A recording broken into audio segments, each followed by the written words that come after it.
સાબરકાંઠાના ઈડર વિસ્તારમાં ઈશ્વરપુરા ગામે ગતરોજ તારની વાડમાં દીપડો ફસાયેલ દેખાતા સ્થાનિક ખેડૂતોએ વન વિભાગને જાણ કરી, જેના પગલે સાબરકાંઠા જિલ્લાના વન અધિકારીઓ દ્વારા બનાસકાંઠાથી રેસ્ક્યુ કરનારની ટીમને બોલાવવામાં આવી। જોકે દીપડાને બચાવવાના પ્રયાસો શરૂ થાય તે પહેલાં જ દીપડાનું મોત થઈ ગયું, જેના પગલે ગાંધીનગર સહિતની ટીમો સાબરકાંઠાના ઈડર વિસ્તારમાં દોડી આવી હતી તેમજ તપાસનો ધમધમાટ શરૂ કર્યો। દીપડાના મોત માટે જવાબદાર કારણો શોધવા ટીમો કામે લાગી। જોકે સાબરકાંઠા જિલ્લામાં એક જ મહિનામાં 2 દીપડાના મોત થતાં જિલ્લાના વન પ્રેમીઓમાં ભારે રોષ જોવા મળ્યો।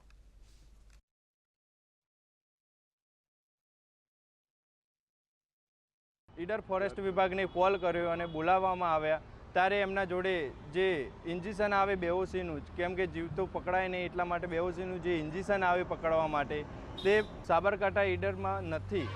તે બનાસકાંઠા જિલ્લામાં ફોન કર્યો અને બનાસકાંઠાની ટીમને બોલાવવામાં આવી। ત્યાર સુધી દીપડો ટાઈમ લાગી ગયો હતો આવતા એમને, તો ત્યાર સુધી દીપડાનું મોત થઈ ગયું। એ દુઃખદ જેવી વાત છે। તમામ જે પબ્લિક માટે આ એક વન્ય પ્રાણી દીપડાનું મોત થાય એક દુઃખદ બાબત છે, પણ એટલું જ અમે પણ એ પ્રત્યે સંવેદનશીલતા દાખવી રહ્યા છીએ અને જ્યારે અમને જાણ થાય તરત જ એના પ્રત્યે પૂરી કાળજીથી અને પૂરી મહેનત અમે કરી રહ્યા છીએ કે ઓછા જે બનાવ બિલકુલ બનાવ ના બને અને એ માટે જો ફાસલા ગોઠવતા હોય તો એ દરમિયાન પણ અત્યારે આ ઘટના બની છે, પણ એના પહેલાં પણ જો ફાસલા ગોઠવતા હોય તો ત્યાં આગળ ક્યાં ગોઠવાય છે એ તપાસ કરતા હોઈએ છીએ અને રિમૂવ કરવાનો પ્રયત્ન અમે કરીએ છીએ, ખેડૂતોને પણ સમજાવતા હોઈએ છીએ।